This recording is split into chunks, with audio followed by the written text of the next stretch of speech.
Applications of quadratic functions, but specifically maximum and minimum problems that we're going to look at.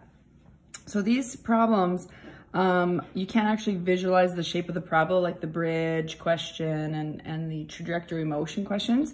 But I've categorized these into 3 questions. Perimeter questions, I sometimes call that area because it'll ask about area as well. So perimeter or area questions. So we'll look at that first example.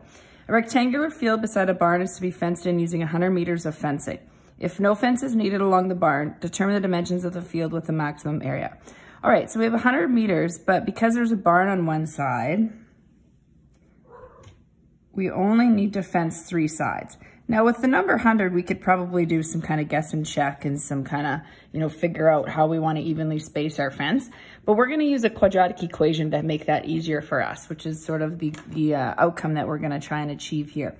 Okay, well, because we're given we want to determine dimensions with the max area. We want to remember that area is length times width. So we need some dimensions for length and width. So I'm going to just call x the width.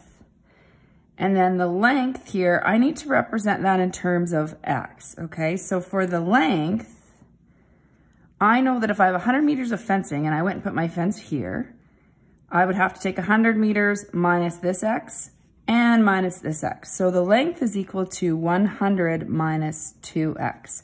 So we're going to put that in here as well. So I'd have 100 meters of fencing minus the fencing I put on this side and the fencing I put on this side. Okay, so our area of length times width then is x times 100 minus 2x. Okay, so that's my equation. Now this area here is actually we're gonna call it y equals, that's gonna represent the max area. So y is equal to, I'm just gonna put max area. So all of these problems are gonna kind of be set up the same way, where our y equals will be our max area. I'm gonna multiply this through while I'm at it. And then I'm going to rearrange it so that I have it in descending order, meaning the x squared, then the x in front. Okay, so for me to figure out the dimensions, what I actually want to find is the vertex, and the x value of the vertex is represented by this x value here. Okay, and then the y value of the vertex will represent the maximum area. Okay, so let's complete the square to find the vertex. I'm going to factor out a -2 x squared minus, so because we factored out a negative, that's why that sign changed, 50x plus a blank b over 2 squared. So you're going to go 50 divided by 2 is 25. 25 squared is 625. So then we minus 625 here, times it by -2. So we get y is equal to -2 x minus 25 squared plus 1250. So my vertex is the numbers I'm going to be working with. It's 25 and 1250. Okay, so the x value of the vertex is going to tell me the x in here. So this is my width.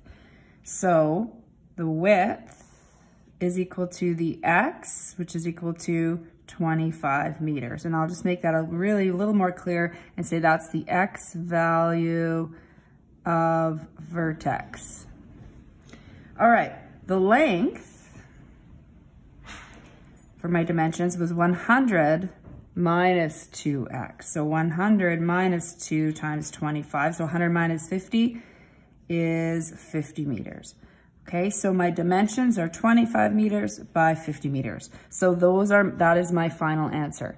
If I wanted to do a check, because it says what's the max area, the max area is equal to 1250 meters per squared, okay?